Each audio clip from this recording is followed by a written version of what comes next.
Hey folks, joining Lone Survival. So today's discussion we're talking about body armor. Why you should have some, why you should train with it.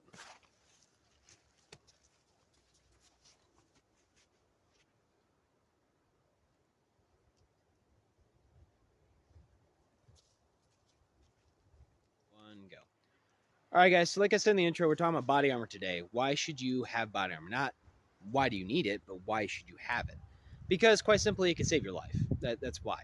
Whether you're out in public and you're wearing level 3A, the soft body armor, right? Say you're a police officer, armed security, or security itself, or maybe you're just a concerned citizen. Sure, that's a good place to start, but I would definitely not depend on that armor saving life in every situation. Why? Because it's not rated for rifle fire.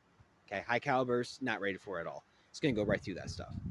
So, that being said, will you most likely ever encounter that? Well, it kind of depends where you live at. If you're in the inner city, say like Chicago, Detroit, Los Angeles, Las Vegas, something like that, and maybe it's kind of a concern. Out here in the sticks where I live at, not really. No, I don't really wear body armor as an EDC kit. But for somebody who's around more populous areas where there's crime or higher crime rate, yeah, sure, probably that's a good place to start at. Would be to add that to your EDC, or if not, maybe your preps itself. But quite simply, can save your life. Now, the other thing is this: more than likely, you're not going to find yourself in a one versus one situation. More likely not. Crime statistics are changing. Now it's more of a 1 versus 3 or 1 versus 10. I mean, heck, in my home state of Michigan, granted, this is like hundreds of miles away from me, but in Wayne County, okay, there's been reports of a certain group of people breaking into homes, and there's like anywhere from 5 to 10 of these people, right? So that's kind of concerning. And if they're armed, okay, if you have body armor on, great. It gives you at least a second chance, perhaps, if one of them takes a pop shot at you or whatever and hits you in the chest. If you have the appropriate body armor on to stop that round, whether it's a handgun, shotgun, or rifle caliber, okay, depending on the level of protection of your body armor, that could save your life and you can fight back. And I don't want to hear any comments on, oh, well, I'll just turn the corner and pop him in the head. Okay, Rambo. My thing is this, though. If you ever played airsoft or paintball, right? And I know it's kind of dorkish to talk about and it's like not realistic, whatever. But say that your friend and you are shooting at each other in airsoft, right? And they come around a corner. How often have you actually trailed their head and successfully got a headshot? If they're close enough, sure, absolutely. If they're farther away, though, if you ever notice yourself doing this, I have shooting at a friend and it goes, oh, I can't get the head, so I'm just gonna go for the body shot. Okay, again, body armor, right? Most people psychologically will go right for the biggest target, which is your center mass. Why? Because in your mind, your finesse skills, I'll say, kind of shrink down to the lizard brain. So basically, fine motor skills go out the window, critical thinking kind of go out the window unless you're really used to this kind of stuff. So again, not really a one versus one situation. That's because criminals are becoming more bold. Plus, the other thing is this: terror events, threat of World War III, threat of invasion of the United States. Okay, some very good, valid reasons to have body armor nowadays. Now, when should you get the body armor? Personally, this old boy, I would recommend after you make sure your adobe, your home, your castle is all squared away. You can actually be besieged, if you will. You can survive a grid down situation, whether it's a simple storm rolls through, winter, summer, whatever it's going to be, knocks out the power. You have the ability to keep your family warm, feed them, and get them water, right? So your shelter's all squared away. It's off grid capable. We'll say that. You can provide warmth, right? So you have a wood cook stove or a wood stove. I'm gonna use that example up here. I can cook food. I'm a wood stove. I'm a wood cook stove. Obviously, it's a cook stove. And I can also get water from a well because I have a baler bucket and a deep hand well pump that I can pull water up with off grid. And I sit there, bring it inside. If I want to, I can boil the water either for bathing, cleaning, brushing our teeth, whatever it's going to be. Along with that, I can actually use that to help disinfect water. Say I have to go out to a natural source of water, grab that, bring it back to my house. I can boil the water and then I can wait until it cools off and put in my Berkey filter. That way I can filter out a lot more impurities and have a lot safer drinking water. Either way, though, guys, that's the point. Okay, warmth. Okay, water. Talked about before. Just said that baler bucket, deep well hand pump, natural source, wherever it's going to be, guys. The ability to get water off grid. Now, food. Okay, stockpile of food. It's kind of strange to me people don't do that, considering that DHS, I think it was back in 2018, 17 ish, somewhere around there. There was a congressional hearing and they were talking about the security of the grid, the electrical grid. And DHS recommended from, I think it was 2 weeks at the time, up to 6 months worth of stocked food for every American household. If I can find it, guys, I'll throw it up. But that was kind of concerning when I seen that. And I was like, oh, that's really interesting. The government themselves are saying, hey, you guys should really put some 6 months at least of that away food wise. It's not hard, guys. I understand groceries are getting expensive. Trust me, we know. My wife and I do know that. But it's not hard to go, oh, hey, this is on sale. Instead of 2, I'm going to grab 4 and just start that way. Or 1 item, whatever it's going to be. Over time, you'll be amazed how quickly that compiles. Now, that's after all that, guys, make sure you have medical. Beyond a boo-boo Band-Aid kit, you want a trauma kit, guys, that you can actually deal with serious injuries, from a broken bone to gunshot wound, stab wound, whatever it's going to be. Along with that, you want stuff for dental work if you need it. Okay, keep that in mind. Dental, there's that issue as well.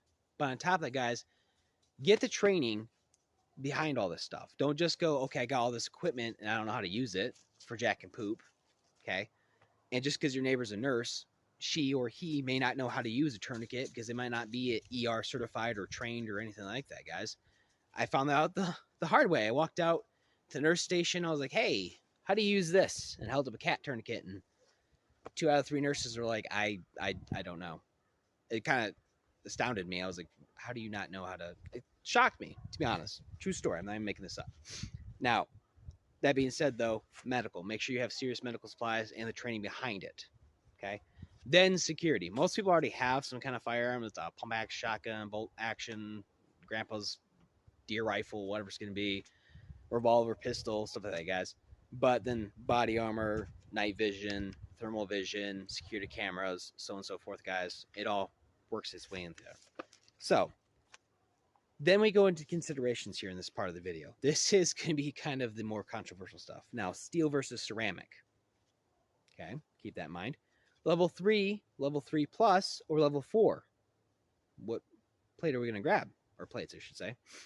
Longevity / I don't know what I wrote, so I can't read my own handwriting. But weight versus cost. Or excuse me, weight, cost, and pros and cons. Obviously, like I always say in my videos, guys, when I teach something on here, come to your own conclusions, do your own studies, do your own research, do your own experiments if you need to. Say it's like bushcraft or whatever it's going to be. Find your own way, but find the pros and cons of what people are saying and pursue that. Whatever works best for you. Don't worry about what works best for me. What works best for you and your needs and your capabilities. So, just a few things to throw around steel and ceramic, because I understand steel body armor in mass has been around for, and I'm talking ballistic, not like knights fighting, but ballistic body armor that's steel has around really for past 20-ish years, I want to say, somewhere around there.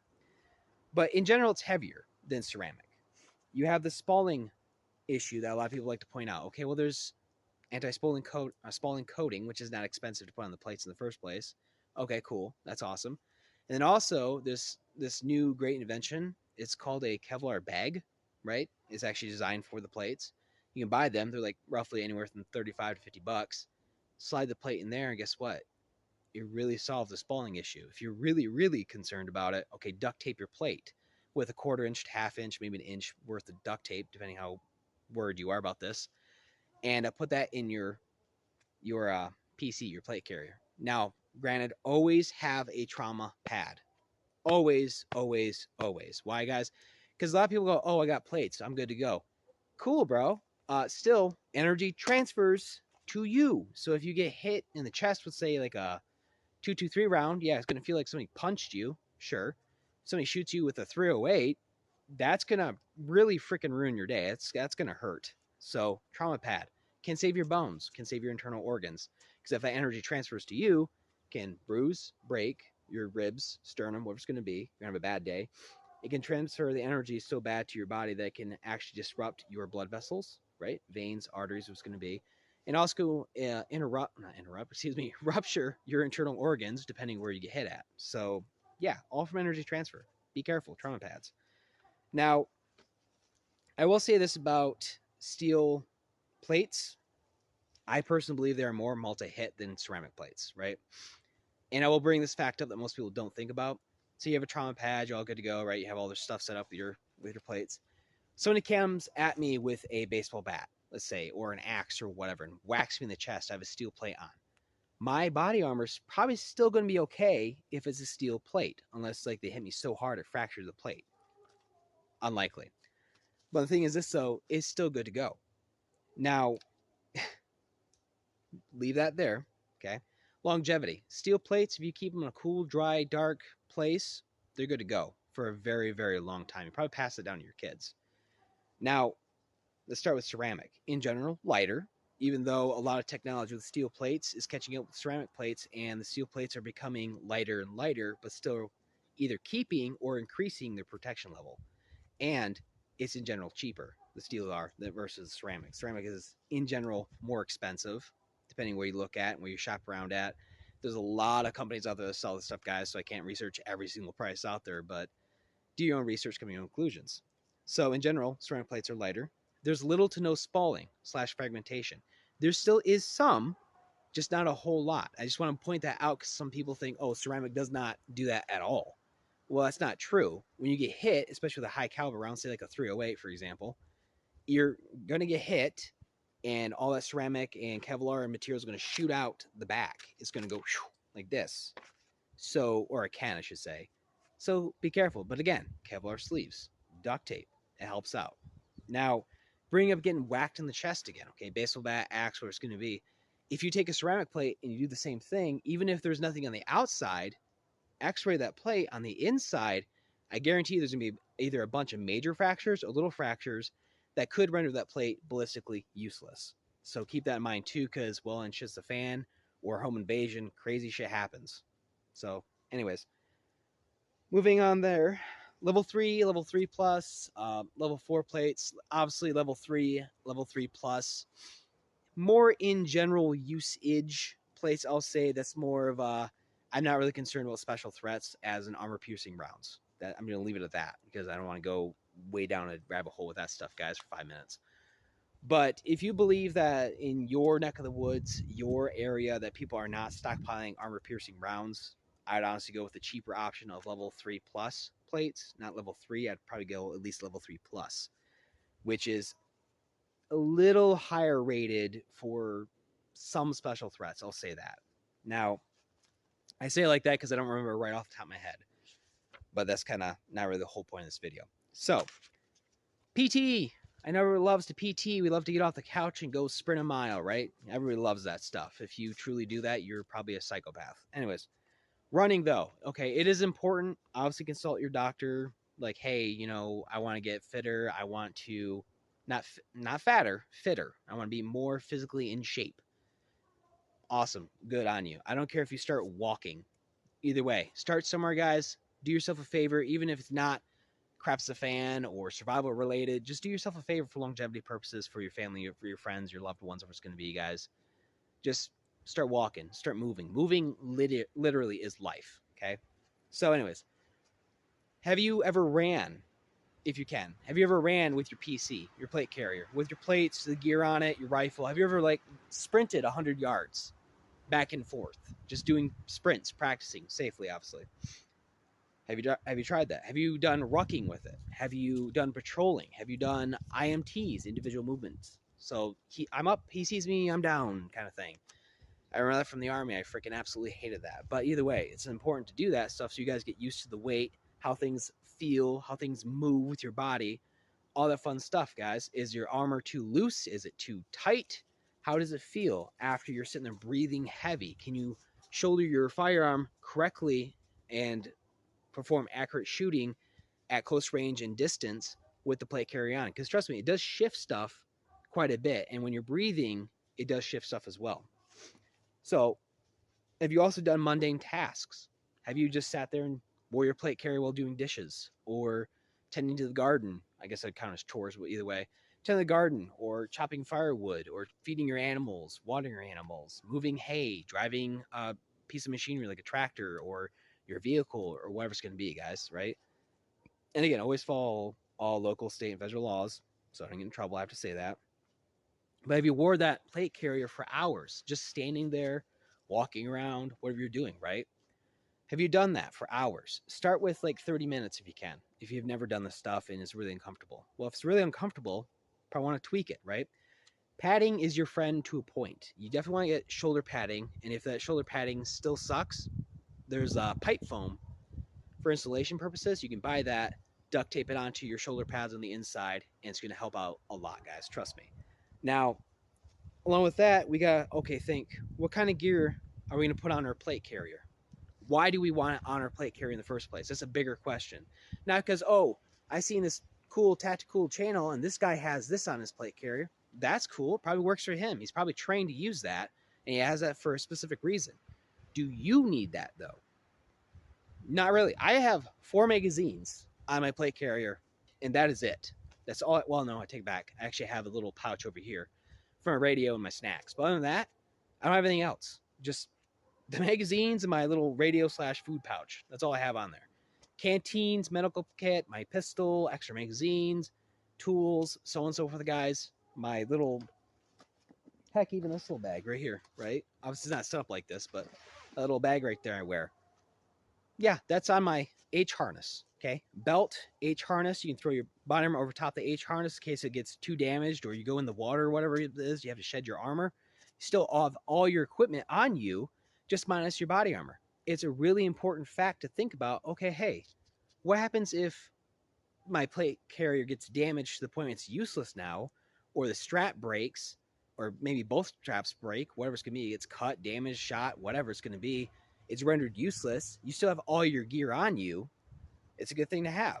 Personally, I always kind of loved the look of the British soldiers when they had the PLC, I think it's called, or PLCE, something like that. Correct me if I'm wrong. But I always kind of liked that look, and I always kind of wondered, why do they have it like that?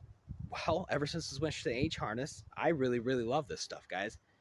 So much better. So much more weight distributed everywhere evenly. It's awesome. So that's kind of really it for the plate carrier body armor video, guys. Just really, again, research, experiment, go out and train, guys. If you can, do it safely.